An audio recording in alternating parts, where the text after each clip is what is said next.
지금 우리가 봉독한 본문은 사라의 여종 하갈에 관한 내용입니다.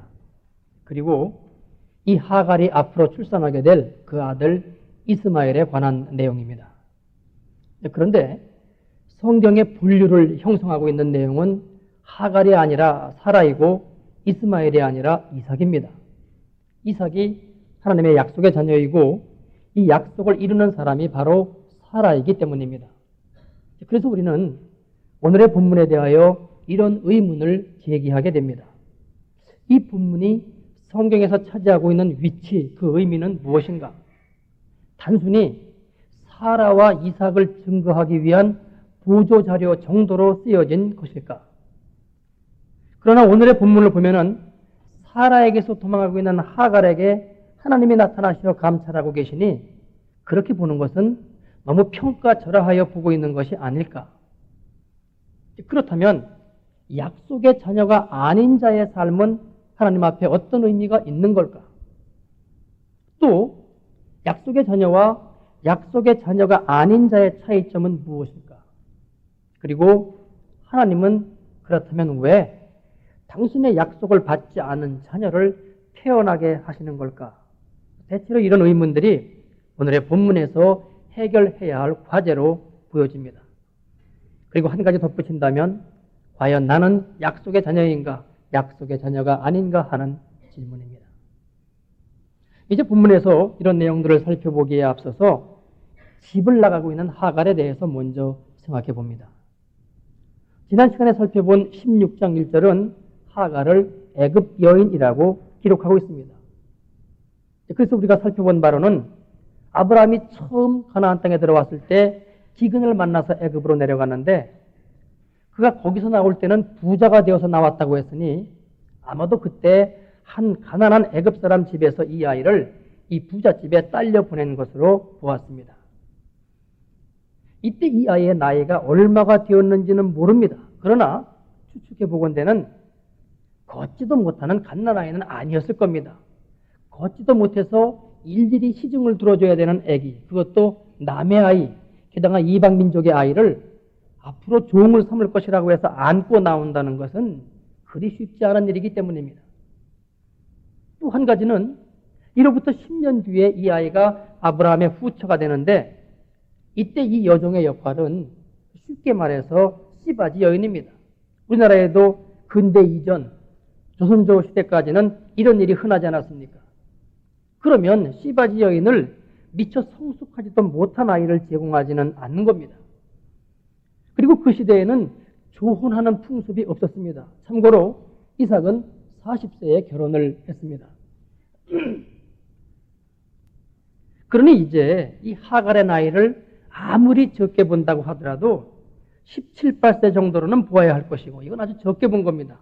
그렇다면 10년 전에는 7, 8세 때 이 아이가 아브라함의 집에 들어왔다고 보아야 할 것입니다. 이제 그러면 하갈의 마음에 있는 상처를 우리가 볼 수 있습니다. 어렸을 때 남의 집에 건네어 줄 정도면은 그의 부모로부터 그리 깊은 사랑을 받지 못했을 겁니다. 예전에는 피임을 하는 것도 아니었으니까 아이가 많은 집은 거의 연년생으로 아이들이 태어났고 그럼 그런 와중에 부모의 사랑도 받지 못했는데 그만 7, 8세 때 남의 집, 그것도 이방인의 집에 넘겨졌으니 하갈의 성격 형성이 어떻게 되었겠습니까? 그리고 그녀가 사라의 몸종이라고는 하지만 어쨌든 노예입니다. 그래서 노예로 자라나면서 그가 겪는 삶의 여러 가지 정황 속에서 그에게는 굴욕감, 자포자기, 열등감, 분노 이런 것들이 그의 유년기와 청소년기를 지배했다고 봐야 할 것입니다.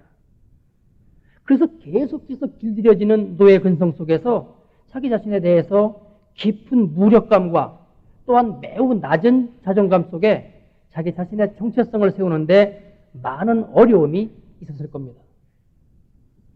그래서 내면적으로는 이렇게 낮은 자존감으로 시달리고 있었지만 반면에 외적으로는 이제 나이가 들어가면서 나름대로 매력을 갖춘 한 여인이 되어가는 거죠. 아브라함 집 종의 수가 한둘이 아닌데 그 중에 주인 여자인 사라의 몸종으로서의 역할을 감당했다고 하면은 그만큼 눈치도 있었고 재빨랐고 머리도 있는 매력 있는 총명한 여인이었을 겁니다. 또 사라의 마음에 들어서 아브라함의 후처를 삼을 정도이니 사라의 마음을 아주 잘 헤아리는 센스 있는 여인으로 봐야 됩니다. 또 한 가지는 분명히 건강했을 겁니다. 그러니까 아브라함에게 건네어져 씨바지 역할을 하게 되는 거죠. 뿐만 아니라 모르면 몰라도 성숙한 여인으로서도 상당히 매력적인 여인이었을 겁니다. 그러면 이제 이러한 하갈이 아브라함의 후처가 될 때에 그녀의 심정이 어땠을까요? 만감이 교체했을 겁니다. 젊은 처녀의 몸으로 80이 넘은 주인의 후처가 된다. 어찌 보면 우쭐한 마음도 있었을 것입니다만 그보다는 서글픈 마음이 더 많았을 겁니다. 내가 결국 일이 되는구나. 내 인생은 도대체 무언가. 그러다가 이내 임신을 하게 됩니다. 그러니까 그때부터 사람들의 눈빛이 달라지고 대우가 달라집니다.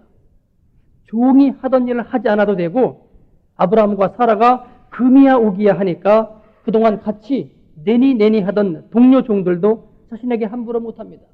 심지어는 자신보다 윗자리에 있던 종들조차도 그녀를 예전처럼 아랫사람으로 대하지를 못합니다. 이렇게 되니까 하갈 스스로도 예전의 그 낮은 자존감 그리고 늙은 주인의 후처로 들어올 때 그 마음 상함으로부터 벗어나고 싶은 겁니다. 사람의 인생에 있어서 이때가 위태로운 때입니다. 갑자기 신분 상승이 되면서 그에 맞는 자신의 정체성을 바르게 세우지 못할 때 그 사람에게는 위기가 찾아옵니다.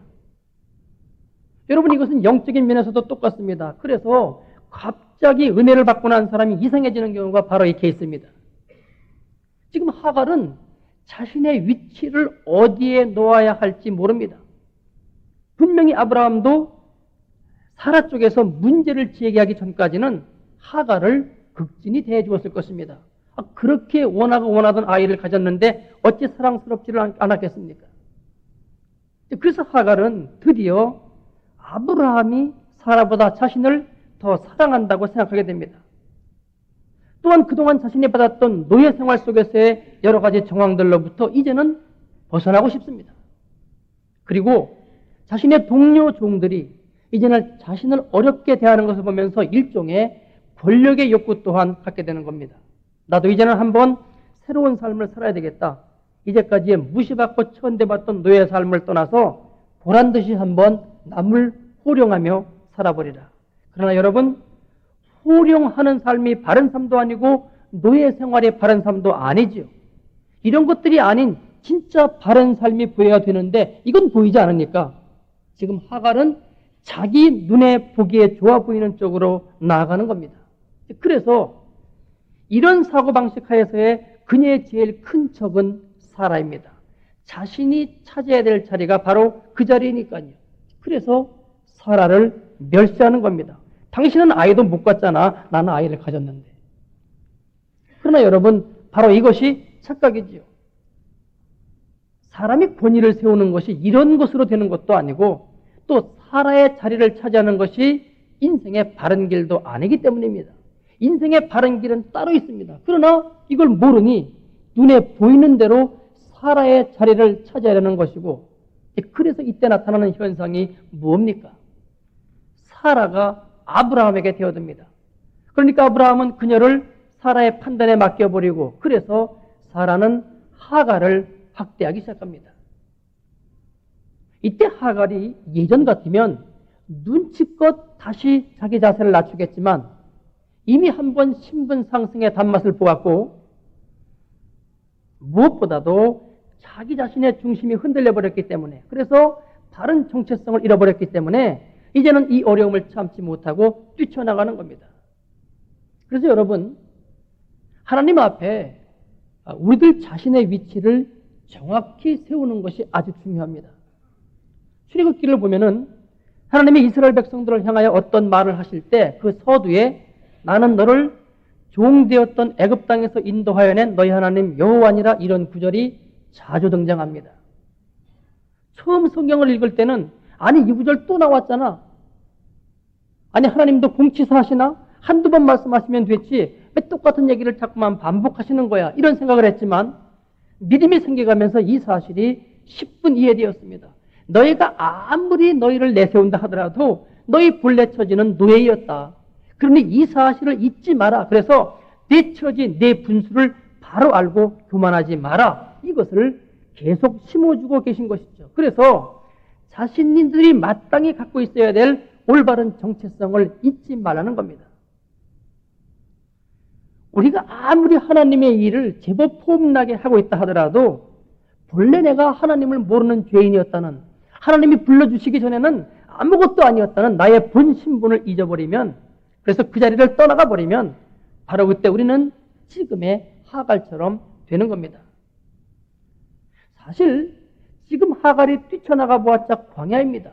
굶주림과 목마름과 전갈의 위험이 도사린 것.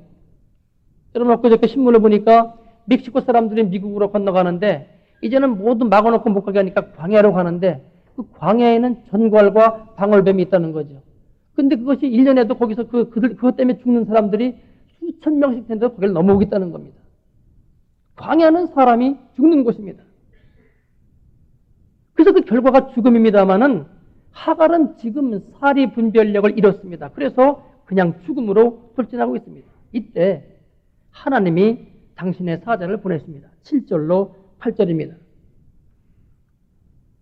여호와의 사자가 광야의 샘 곁 곧 술길 샘물 곁에서 그를 만나 가로되 사라의 여종 하갈아 네가 어디서 왔으며 어디로 가느냐. 그가 가로되 나는 나의 여주인 사라를 피하여 도망하나이다. 하나님이 지금 하갈을 만나주시지 않고 그냥 내어버려 두면은 하갈은 죽습니다. 여러분 그러면 이 책임이 누구에게 있습니까? 아브라함과 사라와 하갈입니다. 그래서 지금 하갈이 죽는다면 하나님은 후일에 아브라함과 사라와 하갈 이 세 사람에게서 그 죄값을 찾으실 것입니다. 아브라함의 죄는 하갈을 자기 아내로서 온전히 거두지 못한 죄입니다.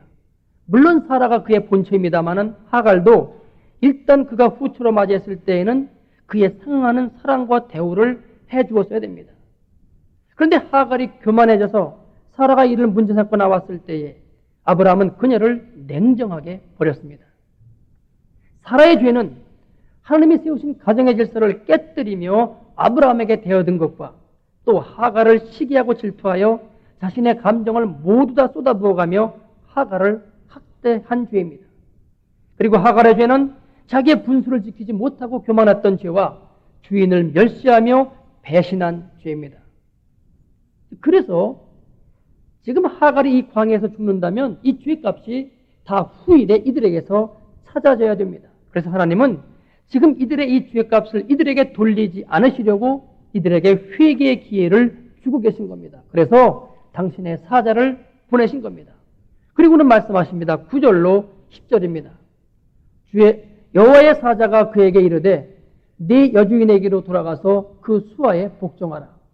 여호와의 사자가 또 그에게 이르되 내가 네 자손으로 크게 번성하여 그 수가 많아 셀 수 없게 하리라. 주의 사자가 먼저 하는 말이 네 여주인에게로 돌아가서 그 수하에 복종하라고 합니다. 거기서부터 잘못된 거니까 다시 거기서부터 시작하라는 겁니다. 여러분 죄인 줄 깨달으면, 잘못인 줄 깨달으면 그 죄를 회개하고 회개한 바로 그 자리에서부터 다시 시작해야 됩니다. 부끄러워도 거기서부터 다시 시작해야 됩니다. 그렇지 않으면 하나님의 은혜를 입을 수가 없습니다. 우리의 믿음이 자라지 않는, 그래서 하나님의 은혜를 계속 공급받지 못하는 이유가 여기에 있습니다. 잘못된 부분이 있으면 가차없이 그 점을 인정하고 거기서부터 그 과정을 다시 시작해야 됩니다. 그런데 그러자니 부끄러운 겁니다. 그래서 그냥 넘어가 버립니다. 그러면 그 다음부터는 믿음의 진보가 없습니다. 대신 위선과 가식만이 남습니다. 마땅히 회개하고 새롭게 시작해야 될 때 그렇게 하지 아니하면 이렇게 되는 겁니다. 하나님은 지금 하갈에게 그녀가 잘못한 그 지점으로 다시 돌아갈 것을 말씀하십니다. 그래서 자신의 죄를 회개하고 다시금 새로이 시작할 것을 말씀하십니다. 그런데 여러분 회개가 그리 쉬운 일이 아닙니다. 다시 말하면 자신의 잘못을 뉘우치며 새로 시작하는 것이 그리 쉬운 일이 아닙니다. 지금 하갈이 사라에게 큰 소리 치면서 나왔는데, 이 집안이면 내가 못 살 줄 알아 그러며 나왔는데, 어떻게 다시 돌아가서 내가 잘못했으니 다시금 받아달라고 한단 말입니까? 이건 내 자존심을 완전히 버리기 전에는 불가능한 일입니다. 그런데 하나님이 이걸 아십니다. 그래서 그 다음 하시는 말씀이 내가 네 자손으로 크게 번성하여 그 수가 많아 셀 수 없게 하리라, 이렇게 말씀하십니다. 어머니가 제일 약한 대상이 누구입니까? 자식이죠. 지금 하갈의 태중에는 아이가 있습니다. 만일에 하갈이 안 돌아가면 그 아이가 어떻게 되죠? 하갈과 함께 죽습니다. 그런데 하나님은 너 안 돌아가면 그 아이도 죽어, 이렇게 경고성 발언하시는 게 아니라 내 태중에 있는 그 아이의 후손이 크게 될 것이라고 해서 하갈의 마음을 돌리십니다. 그래서는 아브라함과 사라와 하갈의 죄를 사해줄 수 있는 길을 여십니다. 여러분, 하나님이 여러분에게 회개할 마음을 주시면 지체하지 말고 회개하십시오. 그것 외에는, 그 방법 외에는 살 길이 없습니다. 현대인은 회개라는 말을 싫어합니다마는 그러면 그것은 신앙이 아닙니다. 회개하라는 말을 싫어하며 나오는 모든 주장은 다 인본주의입니다.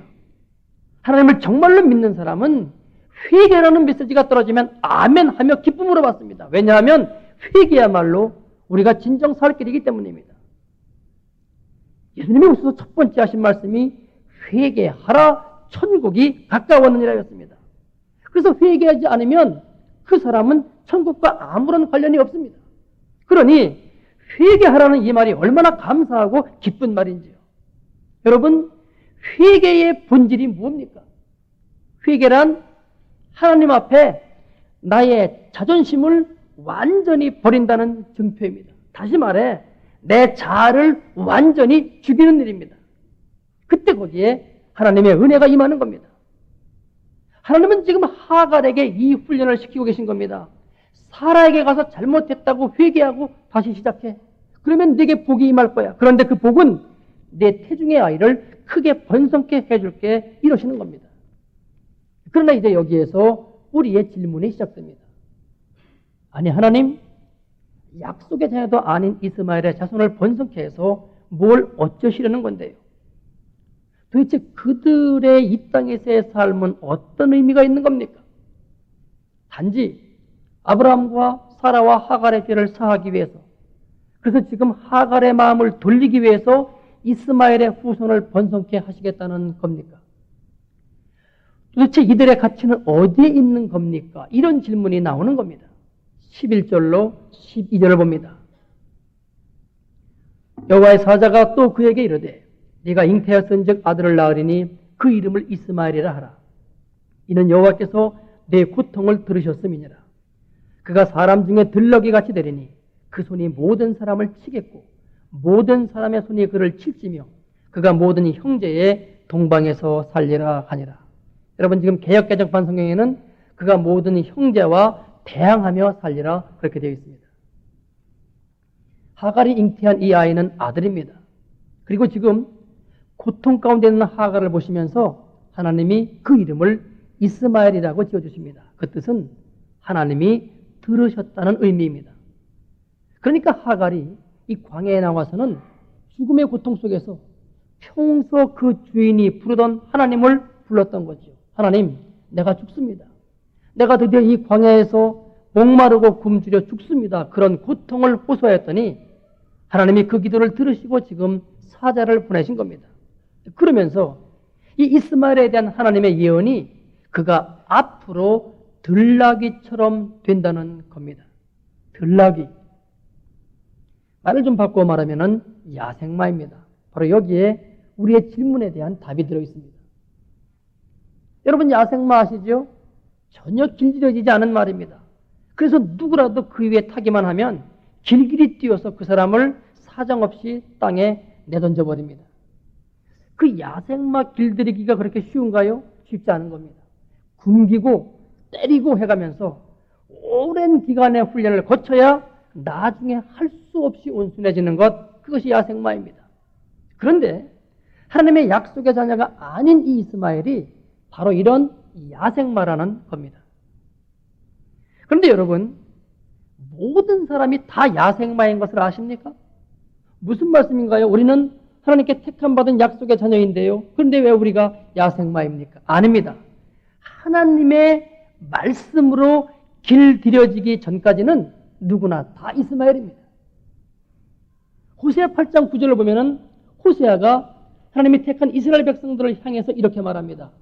저희가 홀로 처한 들나귀처럼 아수르로 갔고, 북쪽 이스라엘이 아수르로 간다는 얘기입니다. 그들을 좋아한다는 이야기죠. 에브라임은, 이건 남쪽 유다입니다. 에브라임은 값주고 연애하는 자들 얻었도다. 우상을 섬긴다는 이야기입니다. 이 이스라엘 백성들이 누구의 후손입니까? 아브라함과 이삭과 야곱의 후손입니다. 이스마엘의 후손이 아닙니다. 그래서 약속의 자녀들입니다. 그런데 이들의 결말이 어떻게 납니까? 하나님의 말씀을 따라가지 않음으로 인해서 북쪽 이스라엘은 그야말로 아수르에게 멸망당했고, 남쪽 유다는 바빌론에게 멸망당했습니다.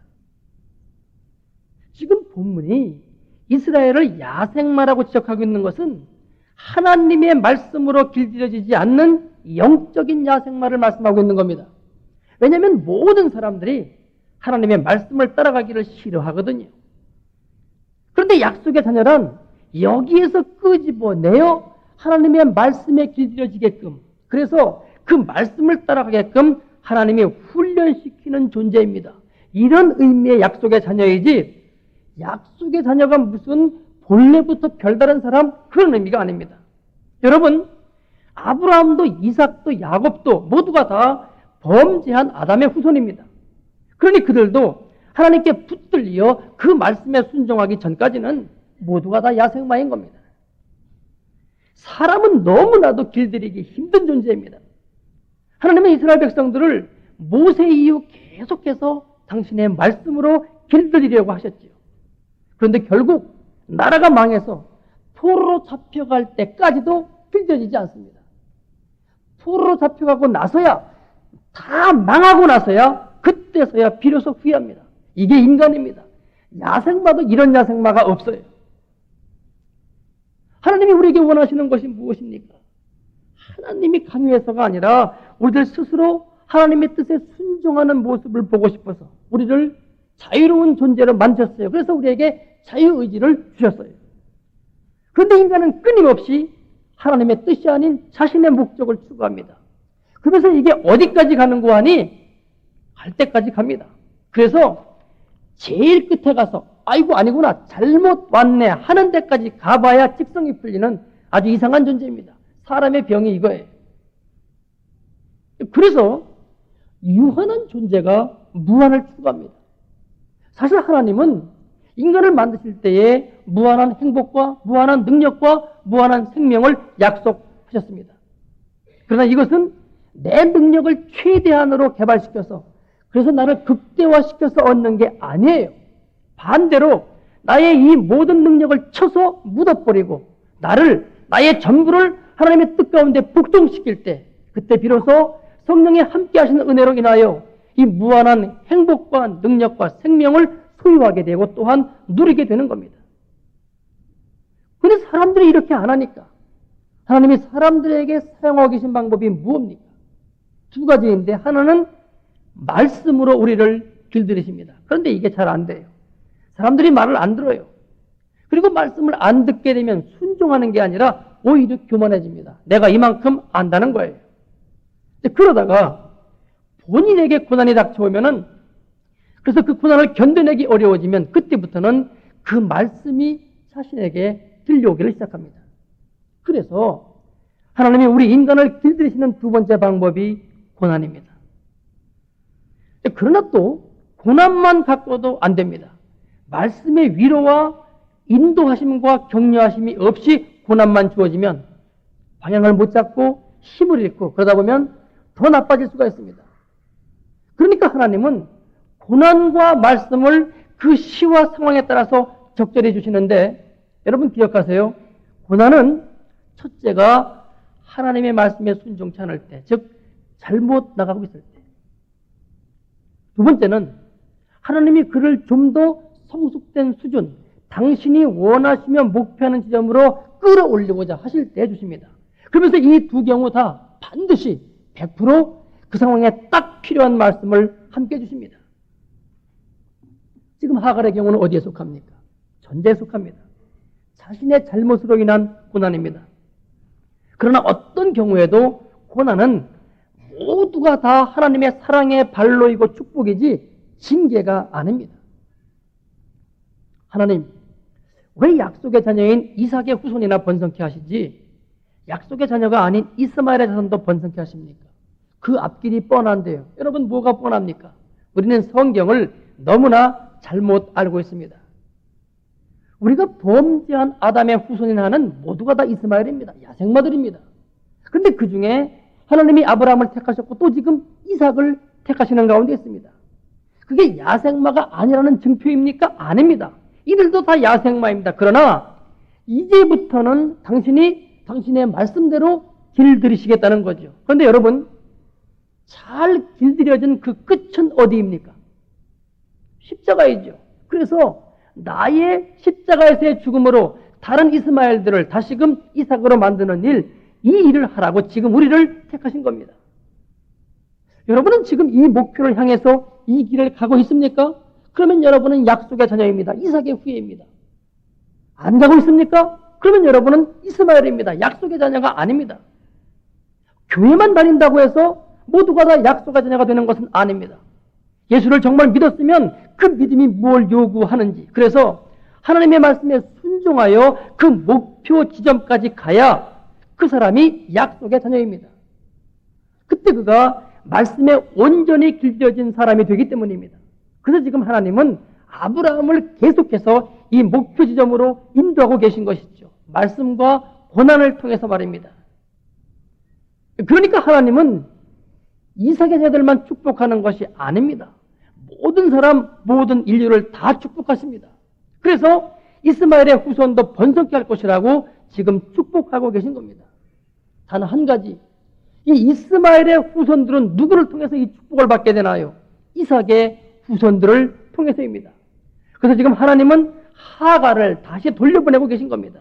그래서 아브라함과 사라와 하갈도 그 죄를 사함받을 수 있는 길을 여시고 하갈의 태중에 있는 이스마엘의 손들도 축복받을 수 있는 길을 여시며 또한 약속의 자녀인 이삭의 후손들도 축복받을 길을 열고 계신 것입니다. 그래서 모든 것이 합력하여 선을 이루고 계시는 중입니다.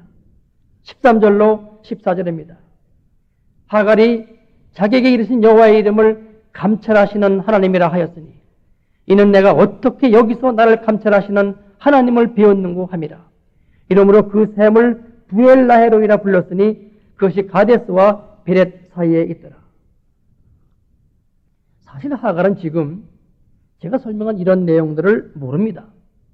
단지 하나님이 자기의 기도를 듣고 나타나시어 자신을 만나주고 계시다고 하는 그 감격, 그리고 태중의 아이를 이름까지 지어주시면서 축복해 주신 데 대한 감사, 그러면서 자신에게 다시금 살 길을 열어주시는 그 은혜에 대한 감사와 감격이 있을 뿐입니다.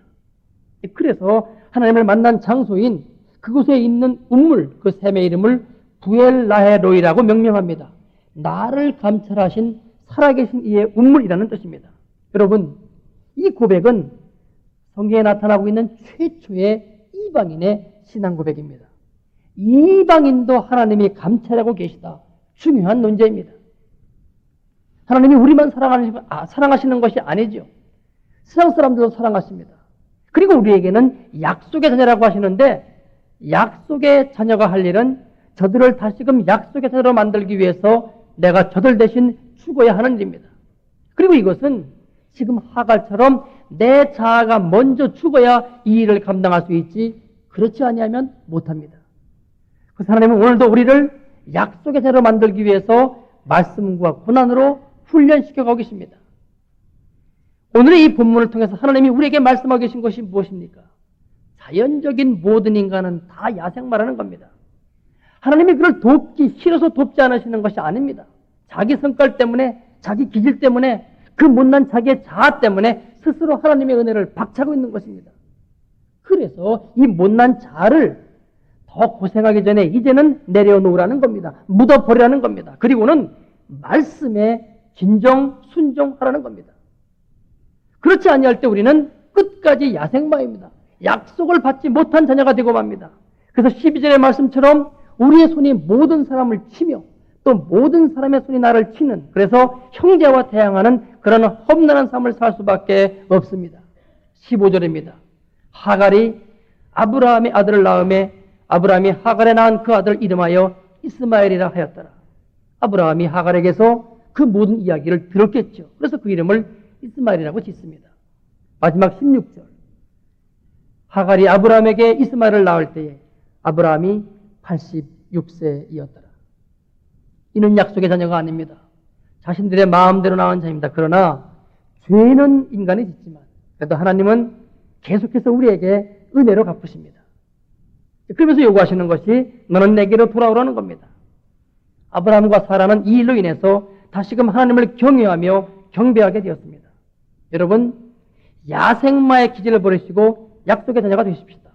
하나님은 우리에게 결국은 이 일을 이루실 것입니다. 나의 열심이 아니라 그분의 열심이 이 일을 이루십니다. 이를 믿고 따라가는 것, 이것이 믿음입니다. 하나님 우리를 약속의 자녀로 이루실 줄을 믿습니다. 기도하겠습니다. 그렇습니다, 아버지. 우리의 열심이 아닙니다. 하나님의 열심히 지금 이 일을 이루어가고 계십니다. 그런데 우리가 믿지를 못합니다. 그리고 내가 하려고 합니다. 우리는 끊임없이 약속을 받지 못한 자녀처럼 지금 살고 있습니다. 주님, 그 위력에 주시옵시고 이제는 믿음을 주셔서 약속의 자가 될 수 있도록 아버지 인도하여 주옵소서. 이미 예수 안에 들어온 우리에게는 하나님이 모든 것을 허락하셨습니다. 그래서 주님이 이루실 것을 믿고 따르기만 하면 되는데 우리가 이 믿음이 없습니다. 그러면서 계속 나중심적으로 내가 하려고 하니 정말 우리가 불쌍한 자입니다. 우리에게 눈을 뜨게 하시옵시고 우리에게 믿음을 주셔서 주님이 하시는 이 열심, 이 대열에 우리가 동참할 수 있도록 인도하여 주옵소서. 예수님의 이름으로 기도드리옵나이다. 아멘.